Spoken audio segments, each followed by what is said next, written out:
Hello student, আমি এখন তোমাদের অ্যাংলো আমেরিকান ক্যাটালগিং রুলস অর্থাৎ AACR 2R অনুযায়ী ক্যাটালগিং প্র্যাকটিক্যাল প্রবলেম সলভ করে দেখাচ্ছি। এখন আমি তোমাদের সামনে সিঙ্গেল অথর এবং তার সঙ্গে আমরা কোলাবোরেটরসদের নাম আছে এমন একটি প্রবলেম তোমাদের সামনে সলভ করছি। তাহলে প্রবলেমটা আমি প্রথমে বুঝিয়ে দিই, তারপরে ক্যাটালগ কার্ডটা তৈরি করব। প্রথমে দেখো, এখানে টাইটেল সেকশনে টাইটেল বলা আছে linear topical spaces by JL Kelley. এই JL ক্যালে হচ্ছেন অথর, এখানে একজন অথরই আছে। একে কে সহযোগিতা করেছে? With the assistance of Isaac. এই যে আইজ্যাক কিন্তু এটা কমপ্লিট নাম, এখানে এর সারনেম বা মিডিল নেম কিছু নেই, এটাই তার নাম আইজ্যাক। তার সঙ্গে দ্বিতীয় কে আছে? WF ডঙ্গিউ অ্যান্ড জি বেলে প্রাইজ। এই তিনজন মিলে অথরকে সহযোগিতা করেছে বইটা প্রকাশনা করতে। তারপরে কি আছে? D Van Nostrand company in Princeton. প্রিন্সটনে ডি ভন ননস্ট্যান্ড কোম্পানি নামে একজন পাবলিশার আছেন। সে কোথা থেকে পাবলিশ হয়েছে? নিউ জার্সি থেকে। তাহলে আমাদের এখানে আমরা তথ্যগুলো পেয়ে গেলাম। তারপরে ভার্সো অফ দ্য টাইটেল পেজ অর্থাৎ VTPতে আমরা পেয়েছি কপিরাইট 1963, অর্থাৎ বইটা কপিরাইট ইয়ার হচ্ছে 1963। এখানে ইয়ার অফ পাবলিকেশনটা দেয়া নেই।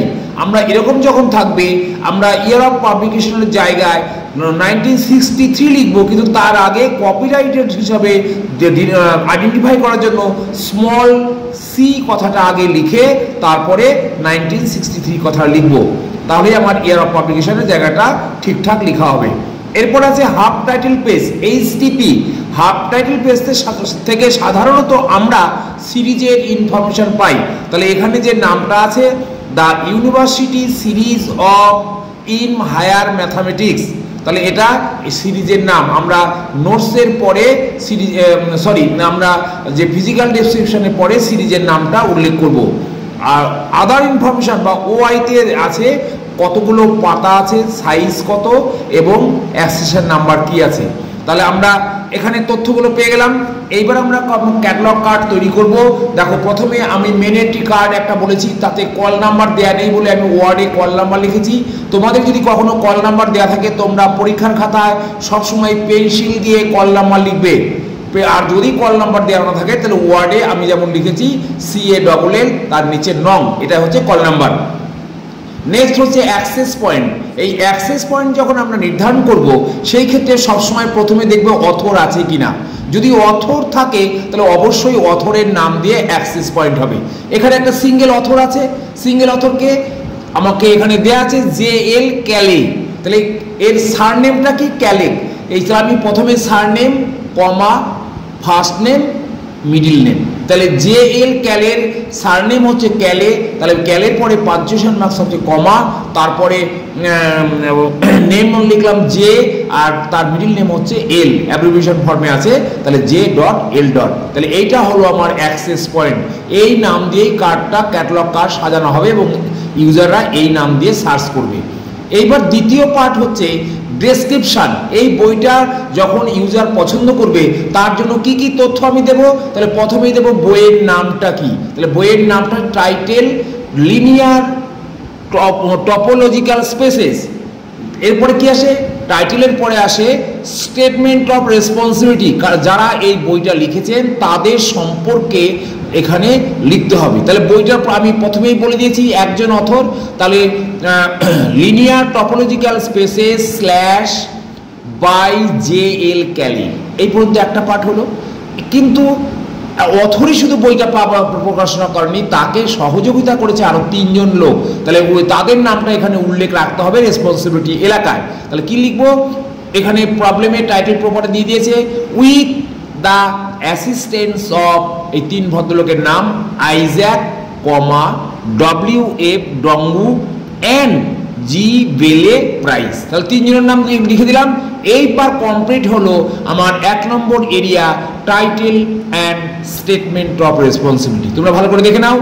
এর পরের স্টেজ হচ্ছে সাধারণত এডিশন লিখতে হয়। কততম সংস্করণ বইটার, কিন্তু এই প্রবলেমের ক্ষেত্রে এডিশন নেই, তাহলে আমি সেটা লিখতে পারবো না, তাহলে সেটা বাদ হয়ে গেল।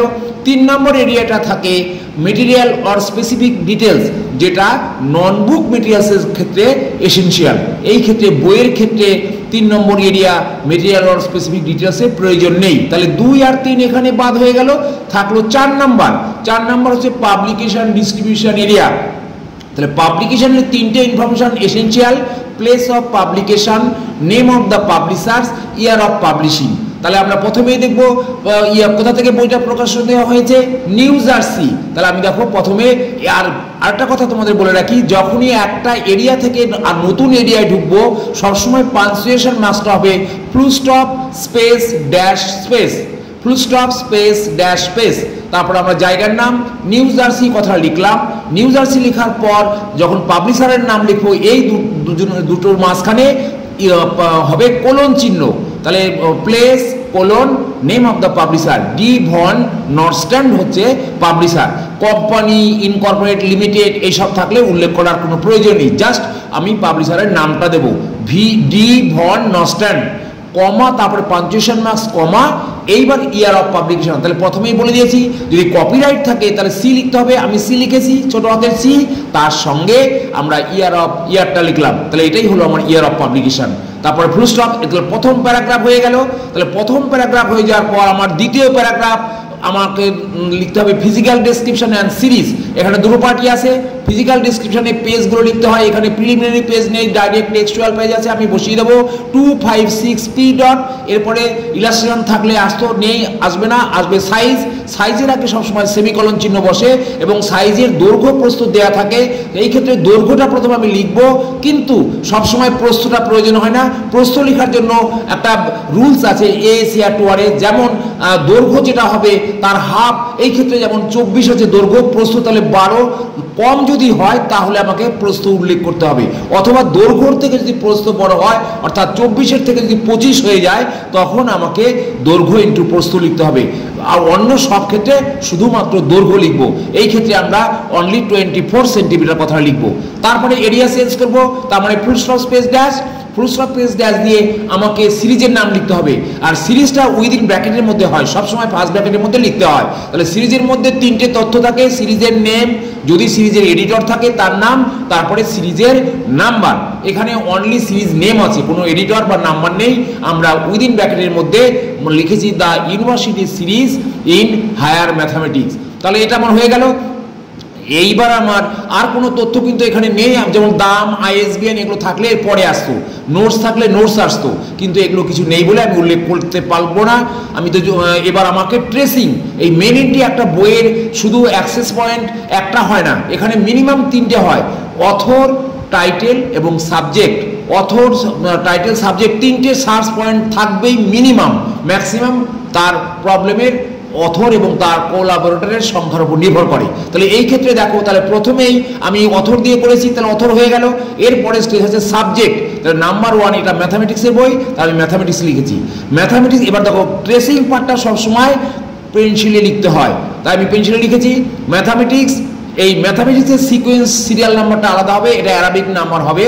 তারপরে যেগুলো থাকবে সেগুলো সবসময় সেগুলো রোমান নাম্বার হবে। তাহলে ম্যাথামেটিক্স 1, ম্যাথামেটিক্স হলো, আবার রোমান 1 দিয়ে এবার কোলাবোরেটরের নাম দিই। প্রথম নাম ছিল আইজাক, দ্বিতীয় নাম ছিল ডং, এবার সারনেম ফার্স্ট আসবে, Dong comma F comma dot, sorry Dong comma W dot F dot comma. 2 number 3 number হবে Price comma G dot Valley. 4 number হবে টাইটেল, 5 নাম্বার হবে সিরিজ। তাহলে এতগুলো নাম দিয়ে, অর্থাৎ 6টা অ্যারেড এন্ট্রি হবে। তোমরা যখন পরীক্ষা বা বাড়িতে প্র্যাকটিস করবে, এটা মেন এন্ট্রি, তার সঙ্গে আরও 6টা অ্যারেড এন্ট্রি তৈরি করতে হবে, তবেই তোমার কার্ডটা, লাইব্রেরির কার্ড কমপ্লিট হলো। এবার আরেকটা কথা ভালো করে এসে বলে দিই, তোমরা শুনে রাখবে। এই যে এটা কি, এটা অ্যাকশন নাম্বার। এই অ্যাকশন নাম্বার কাকে বলে? আমরা যখন গ্রন্থাগারে বইটা পারচেস করেছি, পারচেস করার পর একটা রেজিস্টারে আমাকে এন্ট্রি করতে হয়। এই এন্ট্রিটার যে নাম্বারের এগেনস্টে এই বইটা বইটাকে এন্ট্রি করেছি সেই নাম্বারটাই হচ্ছে অ্যাক্সিডেন্ট নাম্বার বা অ্যাক্সিডেন্ট রেজিস্টারে এন্ট্রি করা নাম্বার, এটাকে আমরা অ্যাক্সিডেন্ট নাম্বার বলি। আমরা যখনই বইটাকে সার্চ করব, কোনো হিস্ট্রি জানতে চাইবো, কবে কিনেছি, কে বা কোথা থেকে টাকা এসে, কোন ব্র্যান্ডের, আমরা এই অ্যাক্সিডেন্ট রেজিস্টার থেকে এই নাম্বার ধরে গেলে আমরা পুরো হিস্ট্রিটা জানতে পারবো বইটার। তাহলে কি দাঁড়ালো, আমার মেন এন্ট্রি হয়ে গেল, অ্যাড এন্ট্রি সম্পর্কে তোমাদের ধারণা দিলাম, কল নাম্বার, অ্যাক্সিডেন্ট নাম্বার সম্পর্কে বললাম। তোমরা এগুলো ভালো করে মনে রাখবে এবং পরীক্ষায় এগুলো সলভ করার চেষ্টা করবে। Thank you student.